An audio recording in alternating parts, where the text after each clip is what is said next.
Also, both teams consent to observers, right? Yes. Yes. Good. Okay. Anytime you're ready, Alo. Thank you.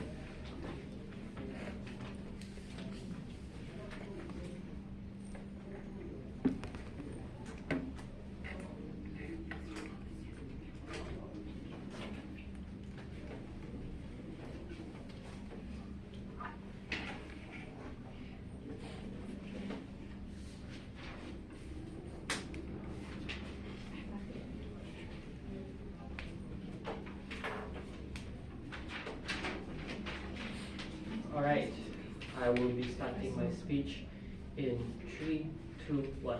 Here on the opposition side, we stand proudly to oppose this motion. I'm standing right in front of us. So what is our burden of proof today? Our burden of proof is to prove that having an opt-in system contrary to their opt-out system promotes freedom and autonomy, as opt-out system harms exploitation on their world here. So let me give you a definition, as the government side has obviously not given us any definition or context to what actually this motion means here. So on opposition side, we say that mandatory organ donation is actually defined as if the people forgot to opt out, their organs were automatically taken and donated to others. And by default, this motion actually means by automatically, without consent, their organs are taken from them. So now let me start with my framing, and then I'll give you two different worldviews, and then I'll like do some rebuttals as well. So our framing here: the government supports donating every organ unless it is chosen to sign out here. Now, if someone unexpectedly dies or dies early before they opt out, then the organs are just donated without the person knowing at all whether these organs are taken from them. We give the choice and allow people to donate when they feel like the time is right, promoting choice and autonomy here. So now, the government never really clarified who will get the organ. So how will the government actually guarantee that people don't care whether the organs are taken? So who actually gets the organs here? So since they haven't really made us a clear mechanism, then I'll be trying to find flaws inside this mechanism and actually make a new mechanism. So who decides the valid? So the government says that they can only opt out if there are valid reasons to opt out here. But who decides whether those reasons are valid or not? Then doesn't that mean it just goes to the government to handle whether those reasons are valid or not? Then doesn't that mean that it proves that if there's a scarcity, then the government will just reject all those reasons because they are invalid by the government, just so that there is an enough ample supply of organs? Then on opposition, we think that this mechanism plays that there is heavy paperwork, and if people die automatically, then it's taken without their consent. Because government clearly has never stated what happens to the consent if that person dies. Then doesn't that mean that the consent is not passed on to their family? So it is just relying personally on that person's independence to just opt out any time before they die. So the government also said that there is a lot of paperwork and troubles to opt out, and this is troubling people who do disagree with donating their organs. Isn't this like forcing them to like donate their organs by causing inefficiency, right? So they also said that there is a problem on both sides, that people will just let others die. But let me tell you that this harm is much more prevalent on their side. Their side will actually let people die to prevent scarcity of organs and bring down the price. Then doesn't that mean we're just making more people die than the people that we are saving? It is actually worse on their side. Here, I will prove it. And in our side here, there's no point of making others die because their organs aren't even going to be taken from them anyways. Their corpses are still preserved and it's still up to their family. How exactly do more people die? More people die because we are actually allowing those people with healthy organs to die here. For example, if those people are in the hospital and die, won't the government just tell the doctors to just allow those people to die so that the organs prices are lower and we have more organs to supply here, right? So we need to. So next I'll move on. to the comparative here. So since government gives the choice to opt out, those who already won't agree here will opt out. So what's the difference from this and status quo? There is zero difference because people who don't want to will just opt out immediately. Most people in the globally actually truthfully don't choose to donate organs until they are like matured, experienced, and know what to decide. And even at this point, they still choose not to donate their organs. And being forced to give their organs automatically creates a fear of organs being taken without consent if they accidentally die before opting out. And these young vulnerable adults will just choose to opt out immediately because they don't know that it will save, and they feel like they are scared of their organs just being taken from them or them dying just to get the organs when they turn an adult. So when they turn an adult, they will just opt out. And what is the difference between this and status quo then? So why does this matter here? There's no difference from status quo here. We prove that there's no difference from status quo. And most people globally don't opt out to donate their organs. Wait, most people globally don't opt to donate their organs. So whether or not the policy is enacted doesn't matter. So why does government stand so strongly on this policy? What if the cultures, and let me ask you, what if the culture's traditions aims to keep the body? Won't these groups just opt out immediately?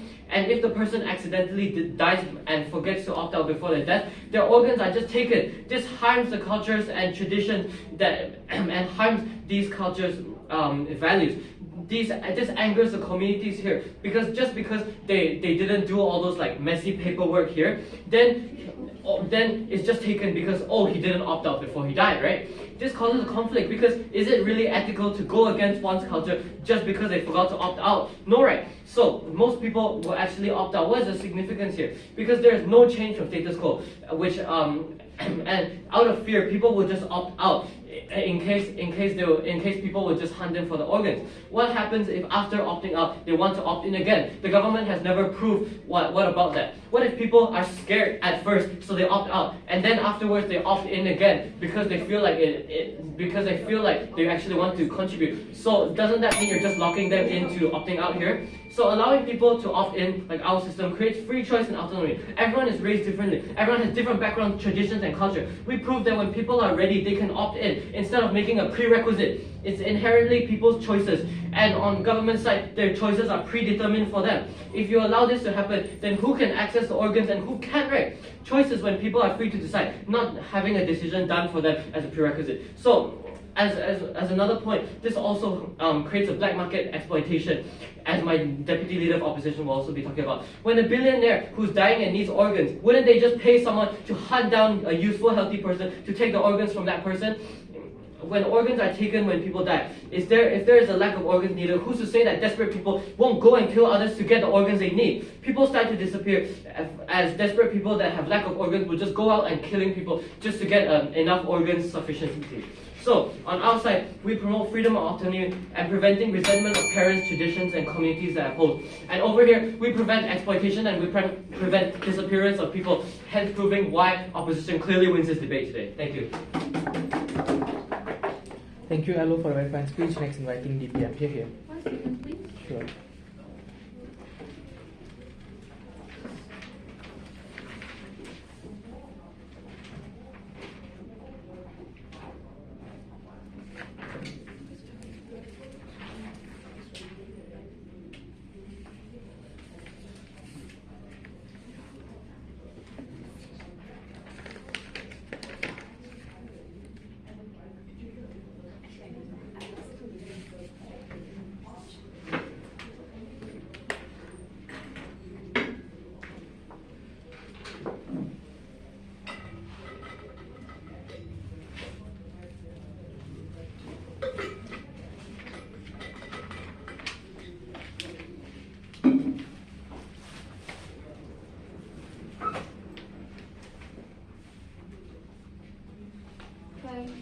Just making sure I'm audible at this volume. Yep. Okay. So before I start my speech, greetings to everyone in the room. I hope today will be an engaging and fun debate. Pronoun she, her. Please do offer your POIs right before I get to my substantive. I'll ask for them, but before that, please don't hesitate. Okay. With that, I will start my speech on the count of 3. 3, 2, 1. So vaccines are good, right? I know that, and I'm assuming everyone in the room does know that too, right? Vaccines are good. But the real reason why I have a COVID-19 vaccine is not because I care about my health. It's not because I care about your health of anyone in this room. The real reason why I have a vaccine is because the government mandates it. It's the real reason why everyone in this room has a vaccine is because the government passes an act that says that everyone has to get this vaccine. It doesn't matter what your religion is, it doesn't matter what your qualms about it. But the end goal is the same. The end goal here is to make sure that I'm not debating from a computer at home because we failed to counter the COVID-19 pandemic. The main issue here is that everyone in this room is safe because we all have gone through mandatory government procedures to make sure the safety of everyone in this room. So in my debate, I'll be structuring my speech relatively simply. So first of all, I'll be offering a few key clarifications and responses to the opposition side. Second of all, I'll be moving on to my extension on my first speaker speech and emphasizing a few key points. And third of all, I'll be talking about my substantive right. So first of all, on responses, we tell you that this debate eventually just boils down to scarcity. I think my first speaker told you relatively clearly why scarcity is a huge part of today's debate. So first of all, on their point on unethical medical professionals, they say that a lot of doctors will simply let patients die out of incentive to get the organs from them for healthy living individuals. We said that one, this is largely not charitable. Why would you assume that regular good actors in the motion will intentionally let people die to let another person live? We tell you that that is so contradicts itself. So second of all, we tell you that the average actor in today's debate is inherently good. They still have a basic moral compass, and then they still have their own incentives and agendas, etc., etc. We tell you that we remove the incentive for doctors to act in a bad way when we remove the incentive of scarcity and desperation. So second of all, let's talk about opting out requires justification and how our side does not provide any sort of autonomy. First of all, my first speakers already clearly told you how opting out is a valid option for people who have religious beliefs, for people who just feel like donating my organs after death is icky. We tell you that this opt-out option actually already allows individuals to decide what they want for themselves, to allow individuals to decide whether or not they want their organs to go wherever after their death. We tell you that the very motion already stated that it's an opt-out option, so it's so unfair for you to say that our side just completely ignores this mechanism at its core. They say that people forget to opt out, but is it really Spotify's fault when I forget to cancel my premium subscription and I'm billed for the next month? No, it is the individual's fault for not opting out sooner. We cannot try to focus the entire debate on a select few individuals who forget to opt out when there's so many other points we could be talking about. So moving on to my extension on how scarcity, price, and accessibility is the key point on today's debate. We tell you that opposition has a slippery slope that causes the biggest issue. Then opposition has to deal with scarcity in the status quo. They have to deal with the scarcity that comes with people manually opting into the system. They have to deal with the scarcity that comes with people donating their organs simply out of goodwill. We tell you that this is bad because the core reason of anything that is happening on opposition side, like the illegal organ trade, people hiring hitmen, like doctors doing misconduct, these are all rooted in scarcity and desperation to save another life. The only reason why this happens is because there isn't enough organs in the system for the doctors to give away, because there isn't enough donors, there isn't enough livers in the system for the billionaires to take. That is why they have to resort to desperate measures, which include illegal organ trafficking, which includes doctors' misconduct in the hospitals. That's the key reason why any harm or opposition side actually manifests is because of the system that opposition chooses in itself. So second of all, I want to elaborate on the point of normalcy and awareness. So we tell you that there's a very big difference on how we treat vaccines now versus how we treat the vaccines in the 80s. We tell you that people right now, people in the status quo will more likely be accepting of giving up their organs after death, such that because everyone in the society does it, because it's mandated by the government, everyone does it. I do not feel icky, I do not feel any taboo about giving up my organs, such that because the government already mandates it, everyone does it, I don't feel weird about it. As opposed to, let's say, the vaccination in the 80s. No one wants to get vaccination because there's so much taboo around it, because people say it gives you autism. That's the reason why so little people take vaccines, and that's why measles and chickenpox were so rampant in the 80s and 70s. And that's the issue. So moving on to my substantive before that, any points?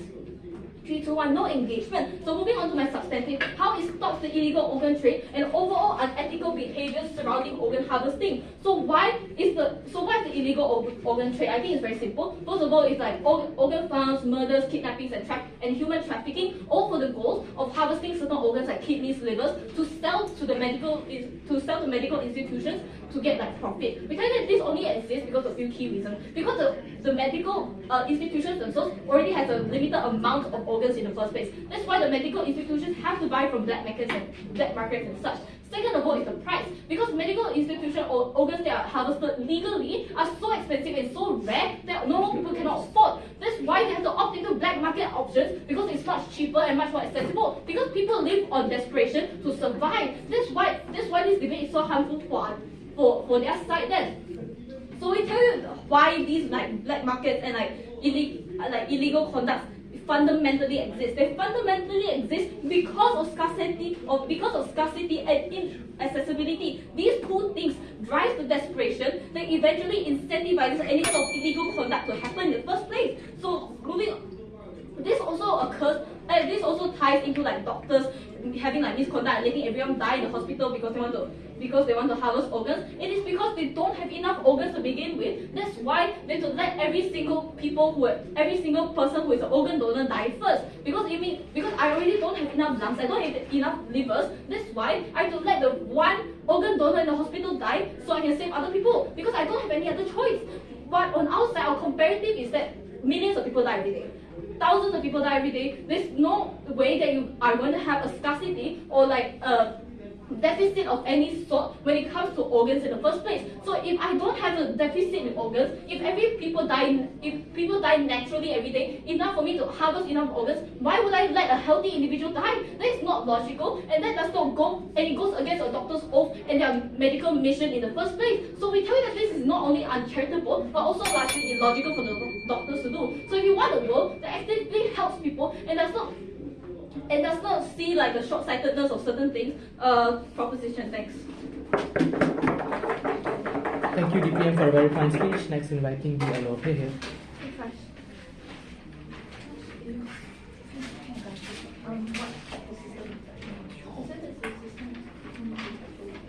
One minute. Yeah, sure.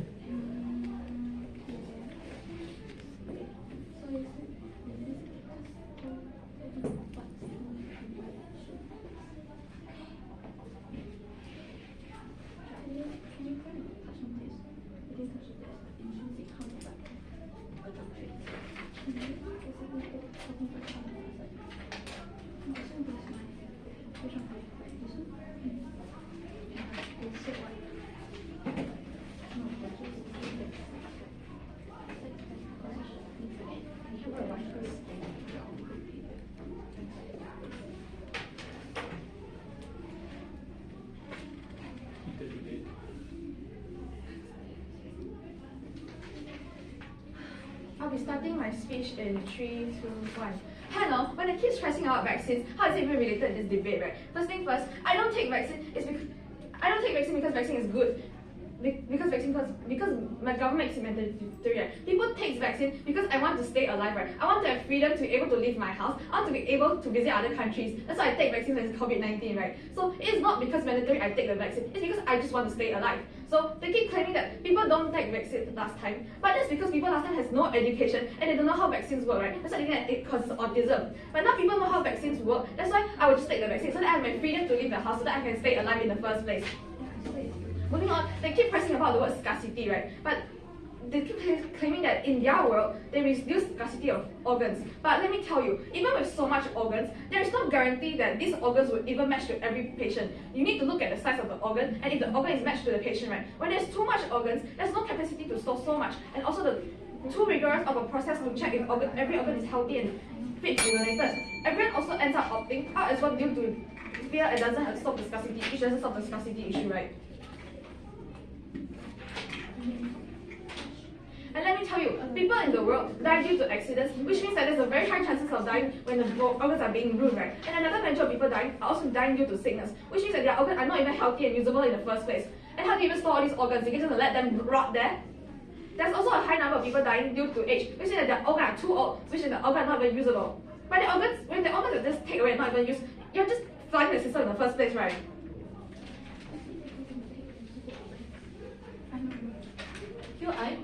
Why would people take? I didn't take it later, please. But let me finish. And they talk about like how exploitation of black market exists on both sides. But let me tell you, it exists more heavily on their side, right? Let me paint you a picture. I'm a billionaire with millions of money on gold, right? And also have kidney failure. Due to my power and influence, I can just find someone who has kidney that matters for my body. I can just give that individual millions of money to that person so that person commits suicide and I can take the organ, right? But because family cannot overrule this system, which increases black market exploitation, let me emphasize, it's because family cannot overrule this system, that's why black market exploitation is more likely to happen on their side, right?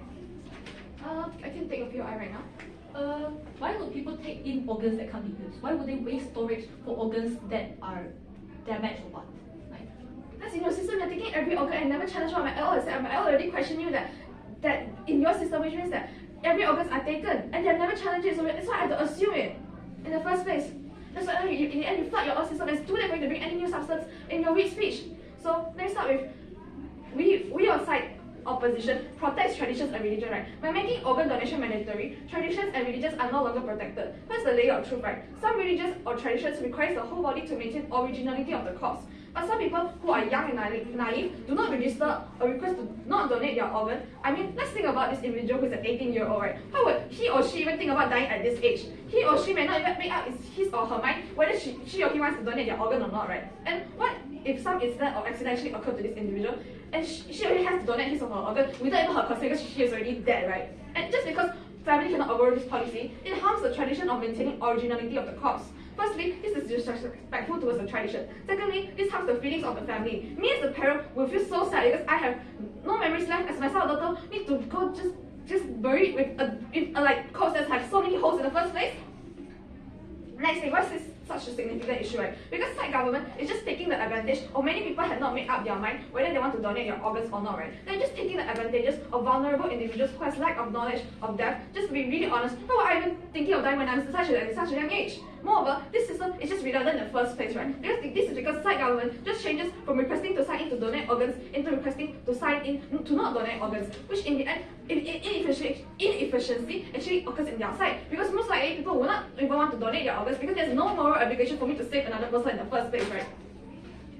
And obviously, we on side opposition has better outcomes because the organ donors actually had already made their mind whether they want to donate their organ or not when they actually signed in for it. So what's the impact, right? So our side, we ensure citizens' decision are the first thing we prioritize. Moreover, even if side government says that the system is going to save a lot of lives, I already told you, there's no moral obligation for me to save other people's lives. I want my organ intact in the first place, right? So, we also prioritize that parents' decisions are also taken into account. We promote a healthier society where people who have relationship with the organ donors are also respected. So, let me move on to some weighing, right? So, the scalability, we obviously weigh in terms of scale because we protect everyone's decision, not only the organ donors. We protect people who have not make clear decisions. We make sure whoever became an organ donor are truly sure that they want to save other people's lives. We also prevent black market exploitation. Like why I tell you that why is black market exploitation more likely to happen on their side? It's because the family cannot overrule this policy. So if I'm really a poor person, I really just need this money for my family, I can just literally just commit suicide so that my organs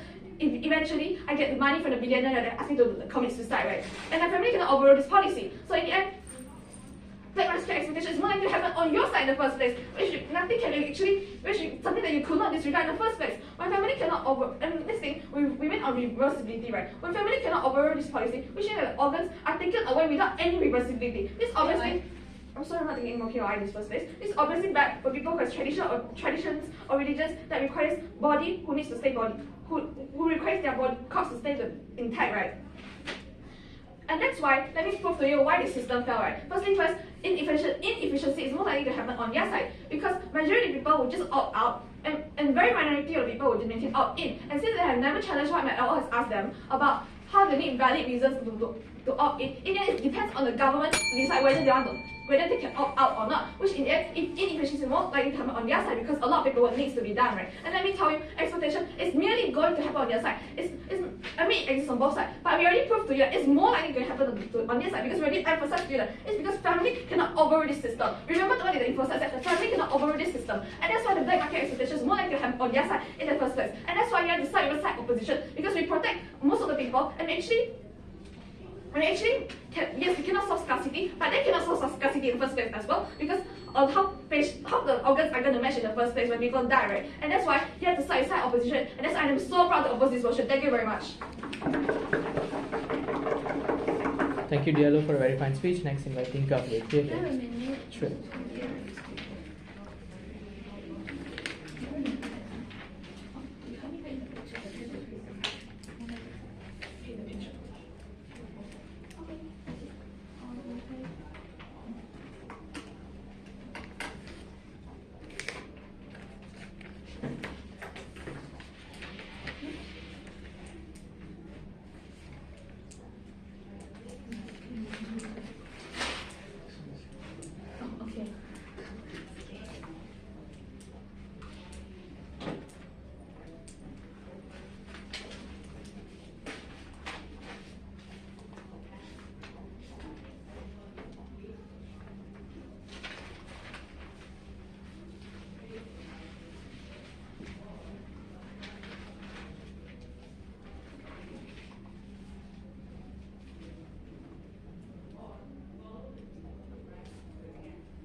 In 3, 2, 1.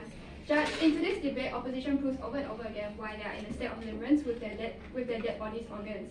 In today's debate, I'll be giving out call-outs, clashes, responses, and lastly, weighing in comparison.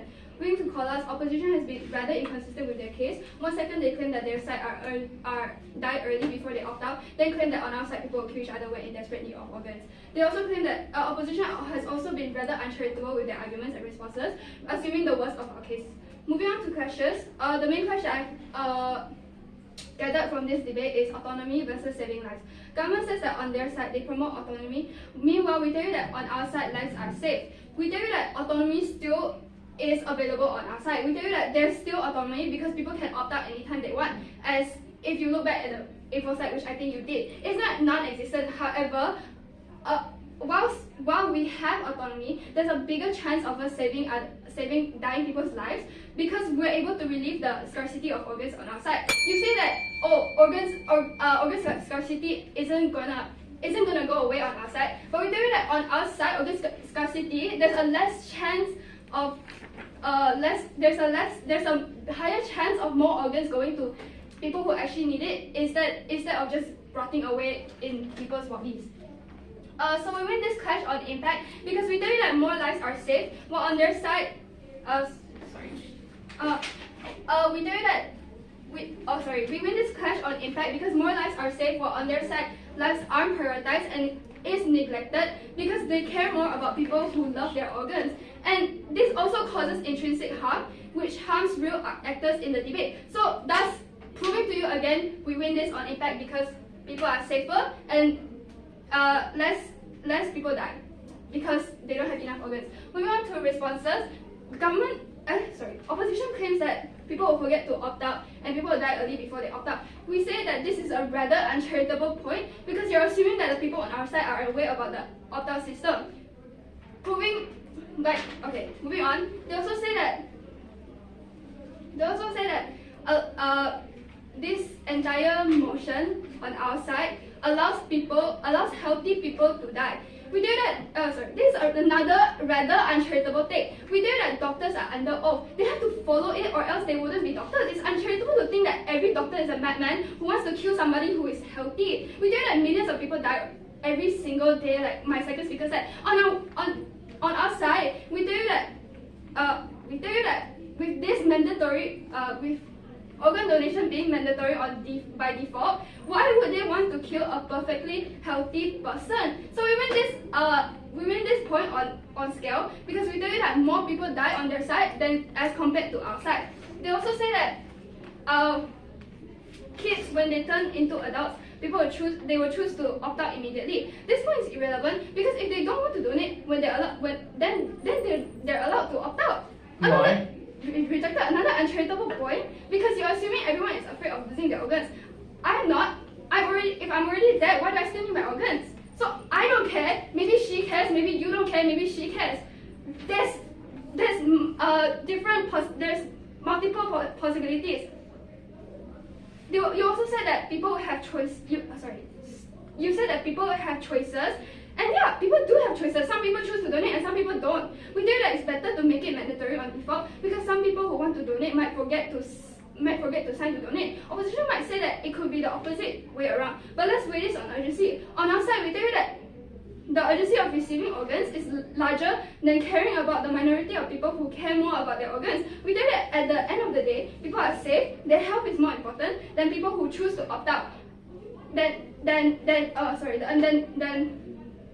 the urgency of people who choose to opt out. We've already told you that there's a lesser chance of people forgetting to opt out, but a higher chance of people forgetting to sign the waiver to donate. Thus, we trade off the minority of people who care about their organs to save more people. And let me repeat once again, we win this because on the largest it's the people who need the organs are more urgent than people who want to opt out. They also say that, opposition also says that we give people the freedom of choice to choose whether they want to donate. They give people the freedom of choice to choose whether they want to donate. We say that opposition assumes the government's main obligation is to give the most amount of liberty to the most amount of people. We tell you that the government will actually prioritize the obligation to keep the people safe and get the healthcare they need. We tell you that this trade-off, where the liberties of a select and few individuals are taken away to ensure a larger scope of patients get the life-saving treatment that they need. Where on our side we will have enough supply to meet the demand. We have more impact, and we allow the most vulnerable people who can't escape the illnesses to get the help they need. They say that on our side it creates black market exploitation of organs. That's where people who experience a lack of organs will simply kill people. They can get money, or they'll get money from billionaires and kill themselves. We know that it's even worse on their side because we're able to stop illegal organ trade.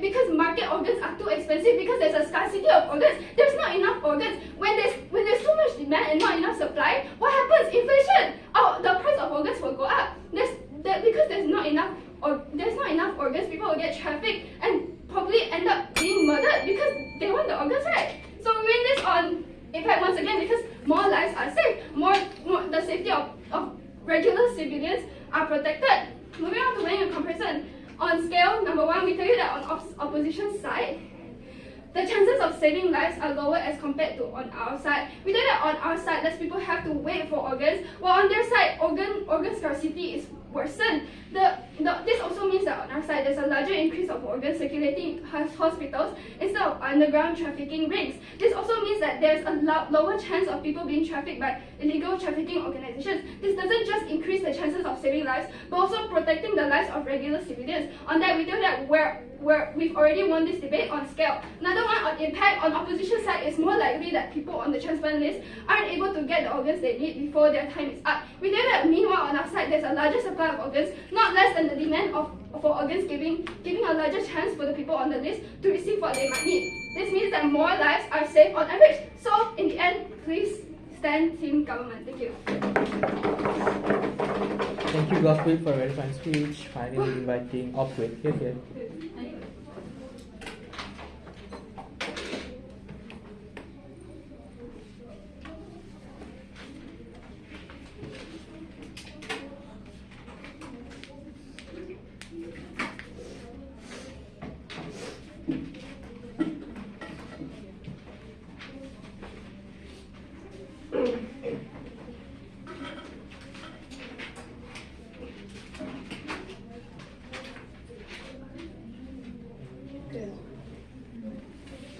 My speech will start in 3, 2, 1. So, panel, what is this debate actually about? It is about whether or not people should actually sign to donate their organs or sign to not donate their organs. What government needs to prove is that the opt-out system benefits the lives of other people as well as reduce organ scarcity, right? While we are going to prove that the opt-in system actually protects freedom and autonomy and prevents the possible exploitation of the black market. So what are the stakeholders in this debate, right? The stakeholders in this debate is the general population, as this is generalized, right? So what our side has said so far is that allowing people to choose whether or not they want to donate their organs by signing up is actually a more ethical way. Why? People don't usually decide whether or not they want to donate their organs until a later age. Like they say, I'm 18. Do you think it's unexpected for me to say that, oh, I'm gonna die next year, or oh, I'm gonna die in a few years' time, right? Obviously, I'm not gonna think that I'm gonna die so early. I obviously want to live until I'm really old, right? So, what actually happens in the opt-out system, which is what side government is promoting? Young adults may get into sudden accidents or like sudden deaths and end up passing and may not have gotten the opportunity to actually sign these opt-out forms, right? So that they can actually opt out of donating their organs. And since in the info slide it says that the families cannot interfere with this, so it is not up to the family to decide as well. So it's only up to the person, but the person is not dead, so you can't do anything. So what happens in our world is that even if young adults suffer a sudden death, it is not required for them to donate their organs unless they specifically signed up for it. So why is our side more ethical, right? It allows autonomy for people to choose if they really want to donate their organs or not. It doesn't lead to taking someone's organs when they didn't have a chance to make a choice. Government may argue that people still have the choice to choose to opt out, but I've already mentioned that in this situation of an unexpected death, they can't actually do anything, and their family also cannot interfere. So, on to my main clash for today, is government side wants to reduce the scarcity of organs as well as save multiple lives, while we want to preserve the dignity and respect for the dead, as well as make it more ethical for people. What government has said is that the opt-out system reduces scarcity and actually saves lives. But what we said is that the opt-out system won't do much for their case. Why? On their world, right, everyone has the mindset that they have to donate their organs unless they sign the opt-out form. This instills the fear in everyone, and people end up opting out anyways, right? They're gonna opt out before they actually die. So how does this help with organ scarcity when fear actually overrides individuals? Even if the opt-out system is in action, right, they will not solve their main issue right now, which is organ scarcity, as people will just opt out just out of fear. So even if government side was to work, the majority of people would donate their organs, right?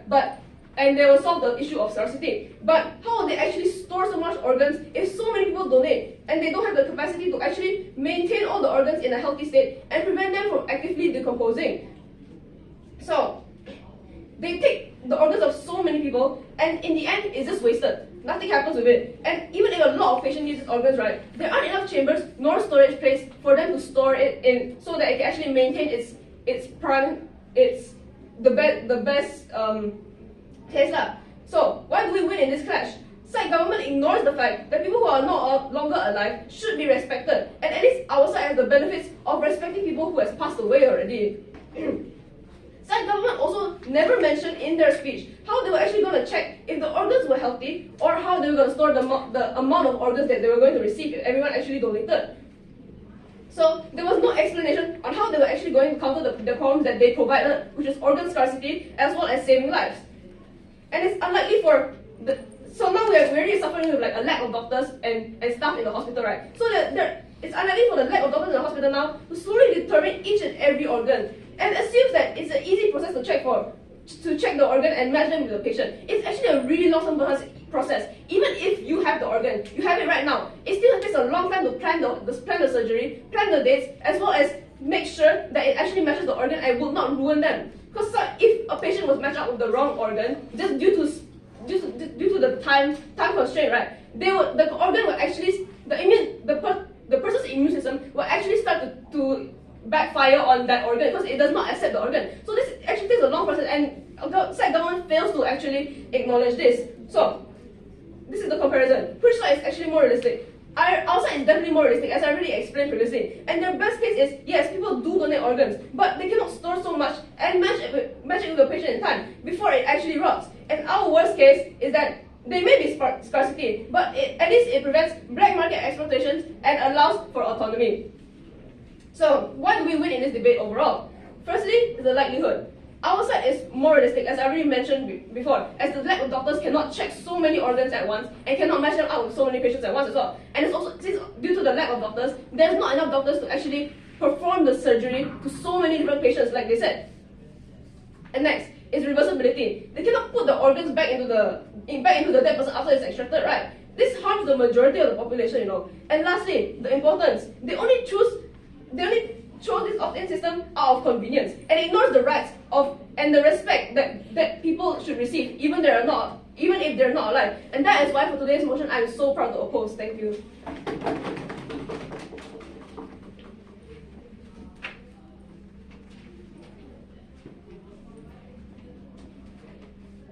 Thank you, Octo, for the very fine speech. Next, inviting Opt reply for the final speeches of this debate. Here.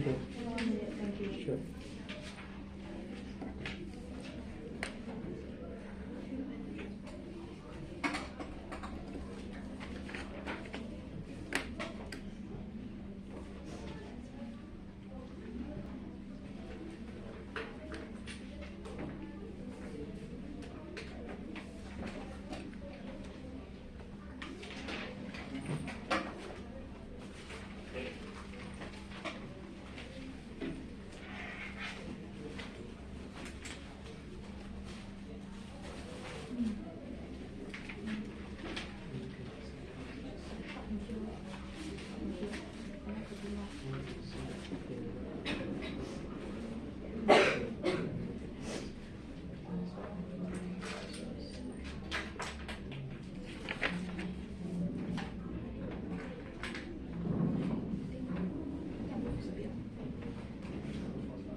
I'll be starting my speech in 3, 2, 1.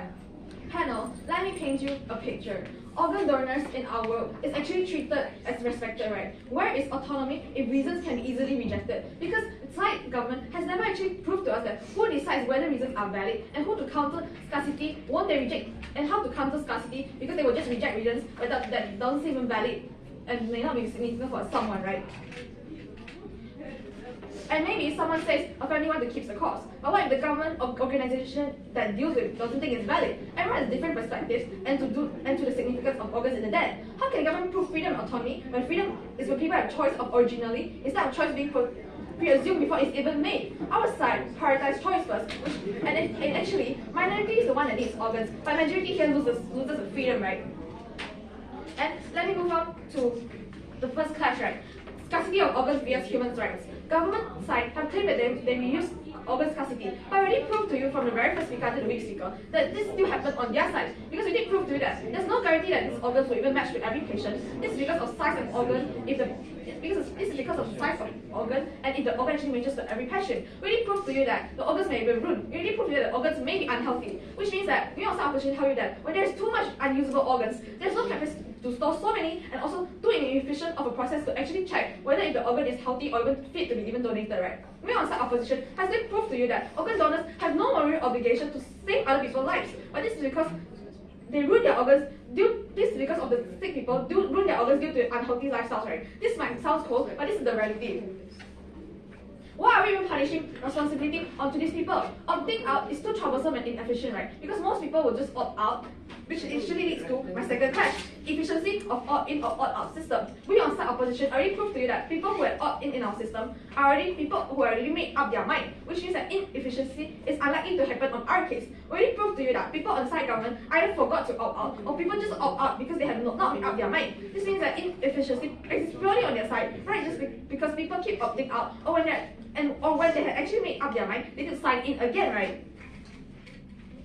And let me move on to our next class. next clash about exploitation of black market, right? I think both sides here agree that black market exists on both sides, but we on side opposition has already proved to you again and again that exploitation happens on their side more oftenly because families are unable to overrule this system, right? Really proved to you that they keep saying that scarcity happens, that's why black market exists on our side, but really proved to you that they cannot solve scarcity itself just because how organs are rude, how organs are literally taken away and are not even usable, and that's why exploitation is more likely to happen on your side. And that's why, let me move on to some weighing, right? We obviously win on scalability because majority of the people are organ donors on side government case, and the minority are the people that need organs. We obviously win in terms of scale because we protect everyone's decision, not only the organ donors, right? We protect the relationship of organ donors with the family because we protect their decision also. How can you prioritize only the organ donors and not prioritize their family? Because we protect people who have not made clear decisions. We make sure that whoever become an organ donors are truly sure that they want to save other people's lives. And it's already told you that they have no moral obligation to save other people's life in the first place. And next thing, reversibility, right? My family cannot overrule this policy, which means that organs are taken away without any reversibility. You cannot put back an organ around and whip sticker instead, right? This is obviously bad for people who have traditional or religious issues that requires body who needs to be intact in the first place. And that's why we on side opposition clearly win this debate because we actually solve most of the issues. We actually don't create inefficiency in the system in the first place. And that's why I'm so proud to oppose this motion. Thank you very much. Thank you, Up Reply, for a very fine speech. Finally, inviting Up Reply. Here.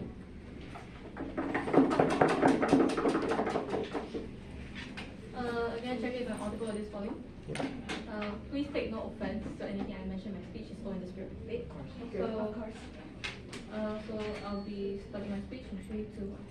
I think opposition needs to find an organ donor for years because their call-outs were actually just them telling us that they haven't been listening to our case at all. So in my speech, I'll be doing a few key things. First, general comments about the debate, how it went, what it should have been about. Second of all, on the main clash that has appeared to this debate. Second of all, on the best and worst case scenario. And third of all, on the impacts and comparisons of the entire cases as a whole. So first of all, to tell you how opt-outs are subjective on our side, when we've already clearly told you from first speaker on, the opt-out can be done by anyone. It can be just because I don't want my organs to be separated from me. It can just be because I have a religion. It can just because I'm religious.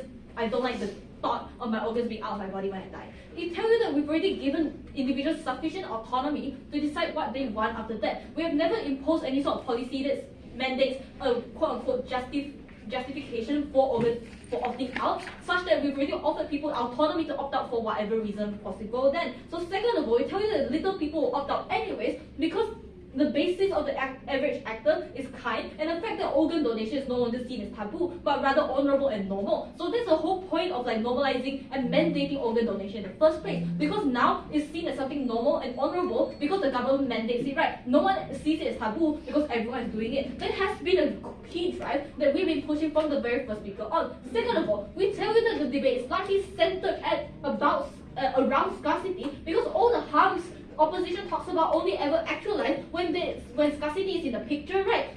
Like for example, you wouldn't find me fighting with Jessie for oxygen so much as that there's oxygen in this room. There's so much oxygen in this room that I don't need to fight with her. So when there's no scarcity, there's no reason for people to fight or act with ill intent. So in the same light, such that illicit activities, medical misconduct will not happen if there was enough organs to begin with, and that has been our push from the very first speaker. So third of all, I think that this is really silly. They assume that we will waste storage on storing damaged organs. Like, come on, we're telling you these are medical professionals in the medical industry. They study for 5 to 6 years. Do you think they will store rotting organs in a freezer? No, we tell you that this is largely uncharitable and just further solidifies that they don't really know what's happening to this debate as a whole. So moving on to the main clash in today's debate. So the main clash that I gathered from today's debate is freedom or autonomy over like saving lives as a whole. So first of all, on like freedom then. So first of all, we tell you that freedom still largely exists on our side, so much as we offer individuals autonomy to opt out for whatever reason possible. People who really want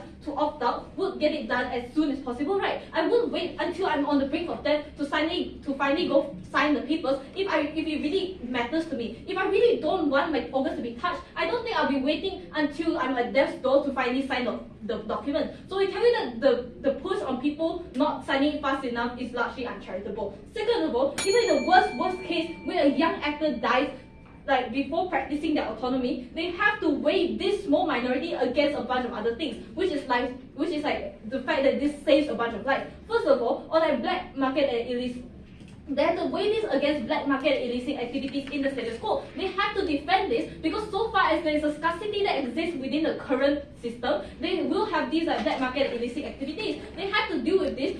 Like, they have to weigh this over, like, the autonomy of the individual. Second of all, deaths caused by scarcity. In the status quo, there's not enough organs to go around, so people still have to die. They have to weigh this, they have to weigh against this too. And, okay, so what is the best case coming from their side then? People keep their autonomy, but people still die because your side didn't give us any substantive thing on how you would like solve the issue of scarcity on your side. People will still die, black markets are still rampant, and still harm innocent actors. People can't afford organs because there's scarcity, or they can't even get on the list because there's so little going around. So we win on a few fronts. First of all, on impact, we solve scarcity, we solve the black market. Second of all, on urgency, we say that freedom is not as urgent as saving literal lives around the globe. And third of all, on scale, we save so much more people. We save so much more people with the organs going around in the system as compared as you saving a few individuals from their autonomy. Thank you.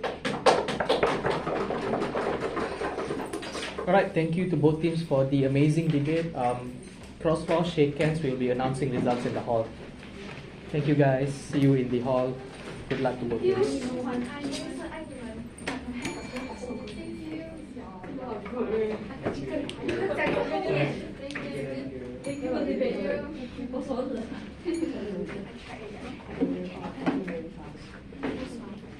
Thank you.